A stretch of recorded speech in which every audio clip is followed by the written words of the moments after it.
সেদিন রাস্তায় দেখলাম মেয়ের সাথে কোথায় যাচ্ছিলে? হ্যাঁ, একটু কলকাতার দিকে গেছিলাম। বাবা, কলকাতায়? তাও একা একা? আমি আর মা একসাথে একা হলাম কি করে? একবার একটু সাহস করে যেই দেখেন না, দেখবেন খুব ভালো লাগে। না বাবা, আমরা আবার বাড়ির পুরুষ মানুষ ছাড়া এত দূর যাওয়ার কথা ভাবতেই পারবো না। না বাবা, এত সাহস নেই, মেয়ে মানুষের এত সাহস ভালো না।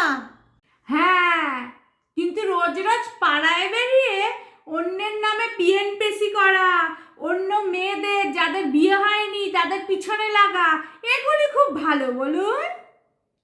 না না, ওইসব না করলে কি পেটের ভাত হজম হবে নাকি? प्यारी माँ मम्मा ओ माँ।